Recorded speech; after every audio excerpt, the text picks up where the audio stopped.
Buenos días, amigos de Vea Canales, su programa Conversemos. Karina González de Rothman es mi nombre. Hoy es 10 de junio del año 2013, es día lunes, y qué mejor que iniciar esta semana conversando acerca de realidades de la economía y finanzas del país.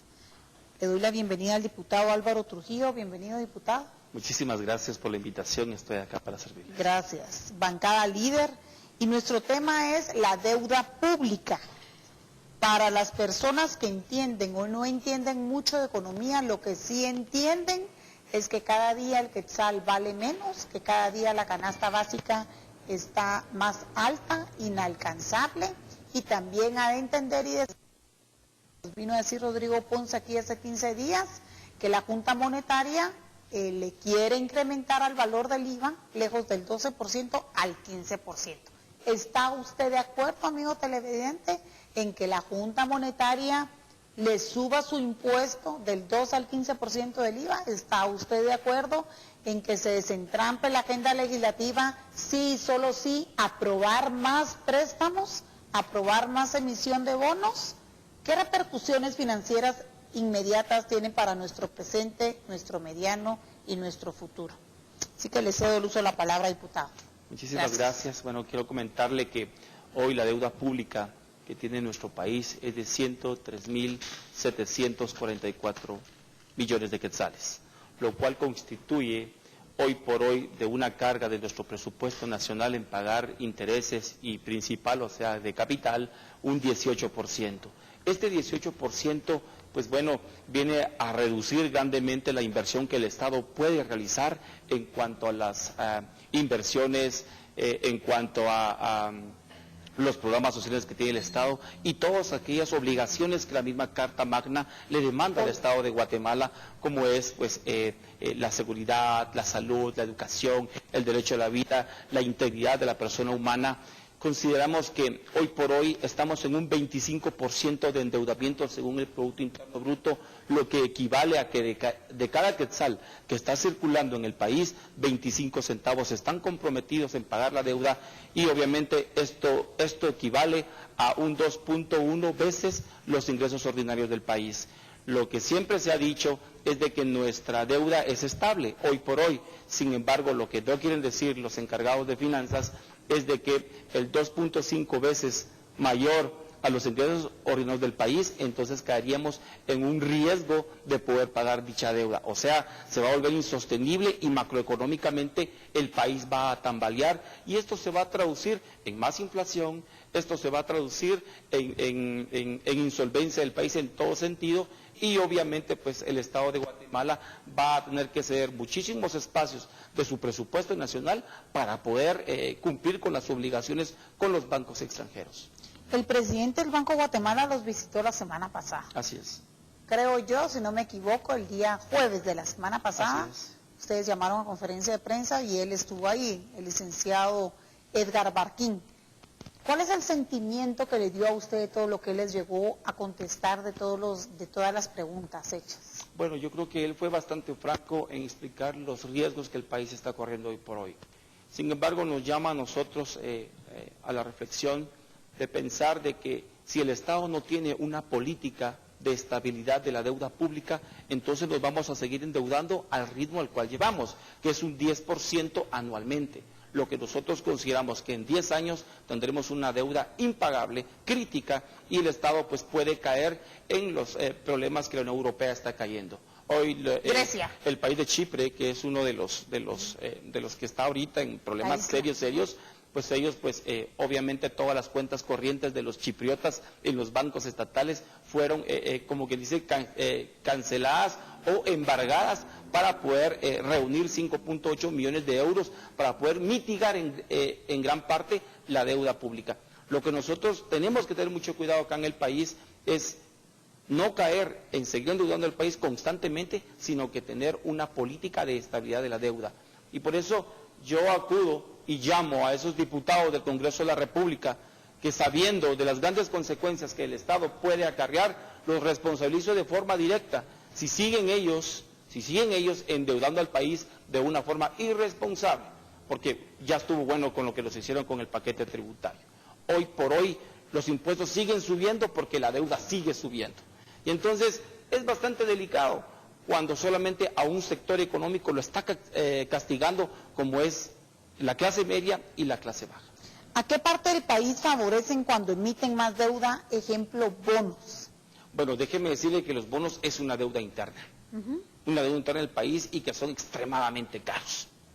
La deuda externa es mucho más barata, sin embargo los bonos quienes los compran son los banqueros, son los que manejan el sistema económico nacional, ellos son los que la compran y obviamente ellos son los que se miran más beneficiados. Para el mes de junio se van a cancelar 300 millones de eurobonos, los cuales eso va a permitir que la deuda pública baje, interna. Sin embargo, este gobierno tiene pensado emitir 9 millardos en deuda para seguir endeudando al país este año. Entonces, están esperando que el Congreso de la ¿Tiene pensado República... emitir deuda interna? Así es, por 9 millardos más. ¿Con qué justificación? Bueno, obviamente la Junta Monetaria ya emitió un dictamen indicando que no es posible que se sigan endeudando. Pero Pavel Centeno tiene su acuerdo por ahí que es superior a... Tema. Así es. ¿Y entonces? Entonces va a pasar por el Congreso de la República y es por eso les digo que llamo a los compañeros diputados de las diferentes bancadas que no voten por más deuda, pero que también los responsabilizo si con su voto siguen endeudando a los guatemaltecos. Porque hoy por hoy, cada guatemalteco que nazca, o cada niño que nazca en Guatemala, tiene de entrada una deuda de 7,000 quetzales de deuda, lo cual pues hace contradictorio a un país que quiere proyectar una visión hacia el futuro, una oportunidad para su gente para poder salir adelante. Imagínense, nos reciben con 7,000 quetzales de deuda. ¿Al día de hoy? Así es, al día de hoy. Interesante tema. Esto de que el país entonces esté bien solo para un sector y para la gran mayoría, digamos que está bien para 1.5 millones de habitantes, exagerado, y para el resto, si se lo tenemos que restar a los supuestos 14 millones que somos, la situación económica está mala. ¿Qué políticas debiese de aplicar de inmediato el gobierno, el ejecutivo, el gobierno central, Mire, para detener esta caída? Un ejemplo lo voy a poner. No hay negocio. La actividad económica, me lo diga quien me lo quiera decir, tal vez está lavando o tal vez está haciendo actividades ilícitas, pero los que somos honrados, la actividad económica cayó por lo menos el 70%.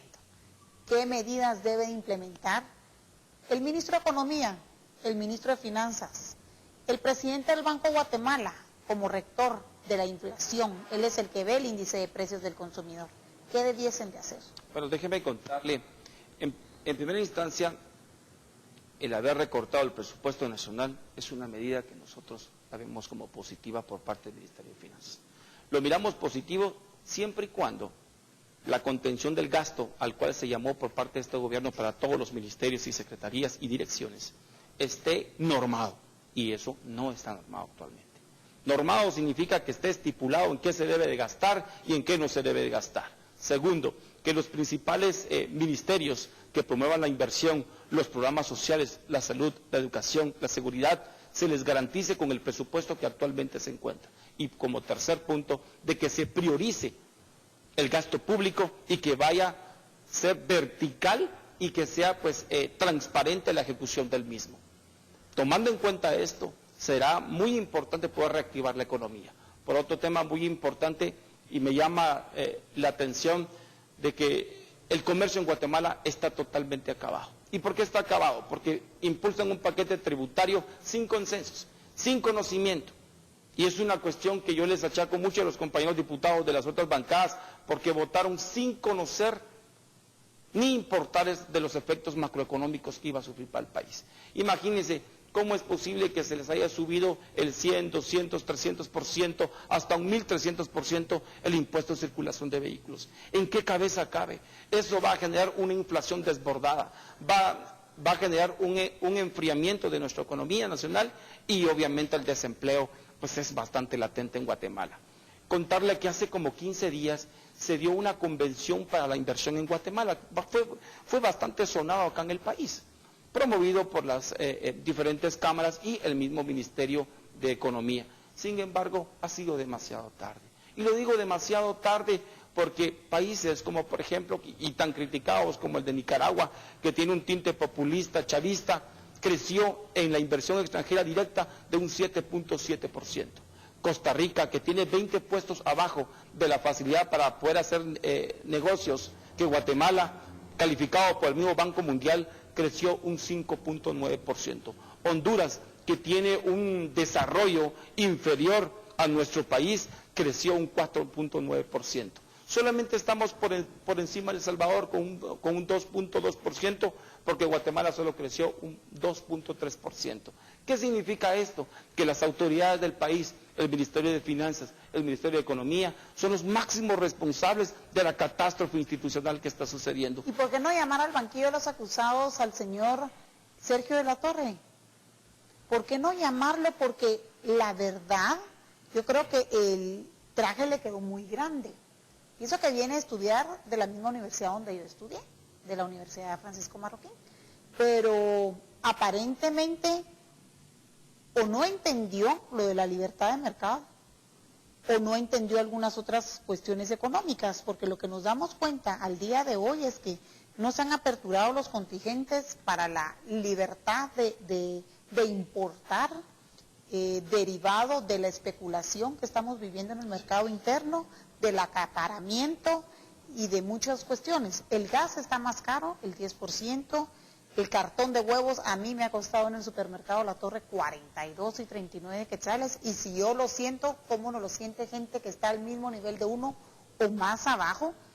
Yo les he de decir que la semana pasada me comí 2 huevos únicamente y que utilicé producto sustituto, así lo llama la libertad del mercado.